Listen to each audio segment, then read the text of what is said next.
तो guys IPO जो है ये जो प्रीमियम पॉलीप्लास्ट आईपीओ के बारे में आज हम लोग डिस्कस करेंगे, जो कि आज के दिन ओपन होने जा रहा है। तो गाइस आईपीओ जो है 21 अक्टूबर आज के दिन ओपन होने जा रही है।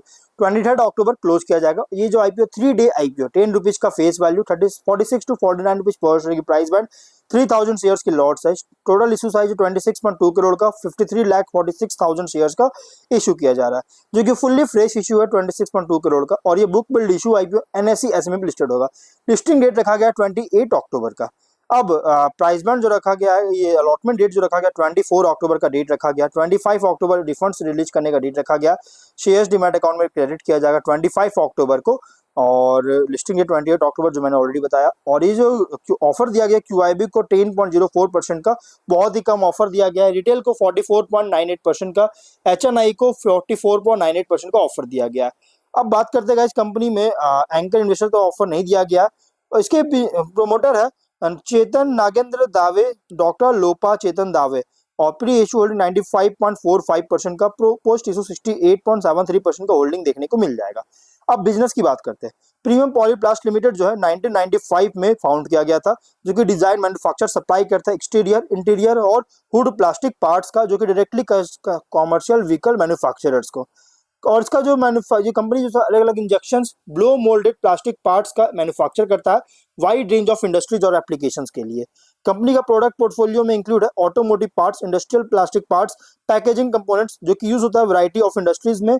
और प्रीमियम प्लास्ट जो है ये स्पेशलाइज है ऑटोमोटिव पार्ट्स का मैन्युफैक्चरिंग में, स्पेशलाइज है और प्रोड्यूस करता है अराउंड 300 कंपोनेंट्स का, जो है सो प्रोड्यूस करता है 3 स्टेट ऑफ द आर्ट, जो कि स्ट्रेटेजिकली लोकेटेड फैसिलिटीज इंडिया में 3 स्टेट ऑफ द आर्ट है।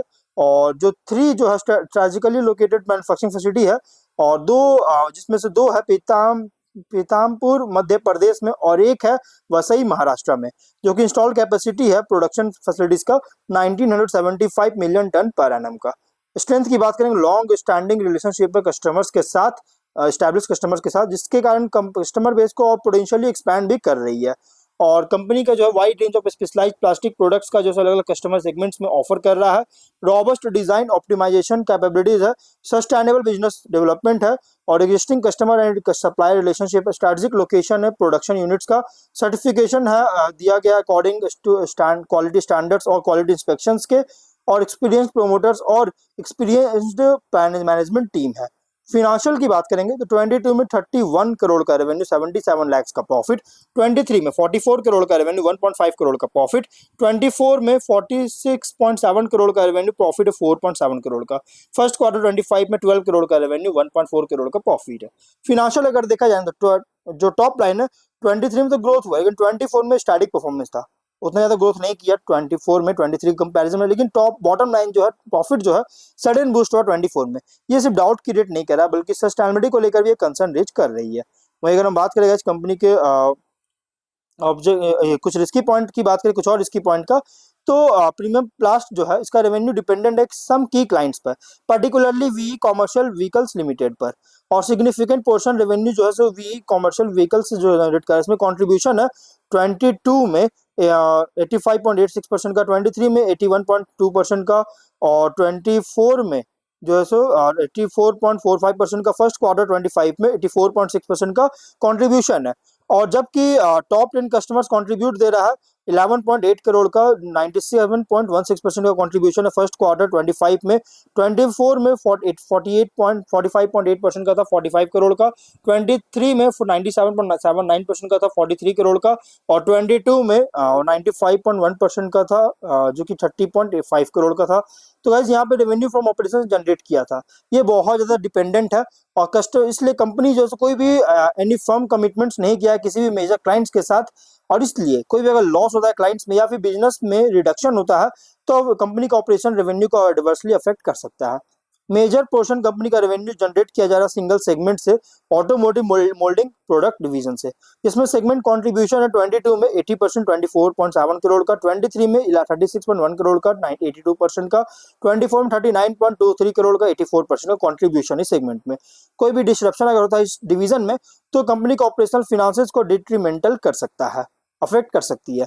कंपनी का मैन्युफैक्चरिंग ऑपरेशन भी जो है ये महाराष्ट्र और मध्य प्रदेश पर बेस्ड है, और कोई भी डिस्ट्रप्शन अगर होता है बिजनेस इन्वायरमेंट भी स्टेट में, इन दोनों स्टेट में तो ऑपरेशंस को जो है सो और फाइनेंशियल परफॉर्मेंस को हार्म कर सकता है, ऑपरेशन को अफेक्ट कर सकती है। इसका सक्सेस भी क्लोजली टाइड है पैसेंजर व्हीकल जो है मार्केट में, इसके इंडिया में जो पैसेंजर व्हीकल मार्केट का जो परफॉर्मेंस है इस पर क्लोजली टाइड है। कोई भी निगेटिव शिफ्ट होता है मार्केट में तो कंपनी के बिजनेस को भी अफेक्ट कर सकता है।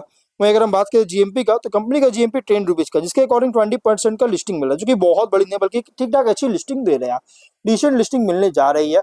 और वहीं अगर हम बात करेंगे आरओई का, तो 6.37% का, आरओसी 7.8% का, रिटर्न ऑन नेटवर्थ है 6.37% का, price to book value 1.98 times का, प्रॉफिट मार्जिन 11.64% का, पी रेशियो है 14.11 पर टाइम्स का, मतलब ये कोई ज्यादा कॉस्टली आईपीओ नहीं है।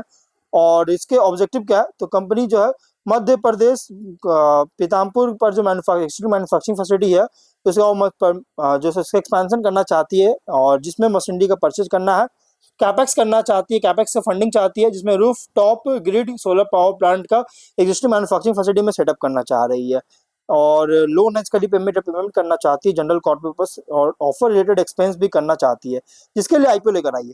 तो गाइस देखिए कंपनी में मतलब कि वन मेजर क्लाइंट है कंपनी का, जो कि मैंने बताया था, जो कि 81% का कंट्रीब्यूशन दे रहा है। तो अगर आप इसमें अप्लाई करना चाहते हैं गाइस, तो आप इसमें अप्लाई कर सकते हैं, मीडियम टू लॉन्ग टर्म के लिए नोट अप्लाई कर सकते हैं। लेकिन अप्लाई करने के लिए गाइस अगर आप इसमें अलॉटमेंट चांसेस चाहते हैं तो आप अपर प्राइस बैंड 49 रुपीज पर शेयर पे ही अप्लाई कीजिए, क्योंकि 46 पे अगर अप्लाई करते हैं गाइस तो आपको अलॉटमेंट के चांसेस बहुत ही नहीं होंगे, मतलब अलॉटमेंट मिलेगा ही नहीं।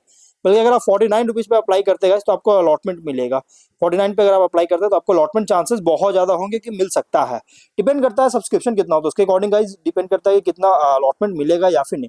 लेकिन फिर भी गाइस अगर आप अप्लाई कर रहे हैं तो 49 रुपीज पे अप्लाई कीजिए। और गाइस ये कोई रिकमेंडेशन वीडियो नहीं है, बल्कि एक मैं अपना व्यू दे रहा हूँ कि इसमें बिजनेस क्या है, क्या होना चाहिए, और गाइस इसलिए अगर आप इसमें अप्लाई करना चाहते हैं तो अपने डिसीजन पे ही अप्लाई कीजिएगा।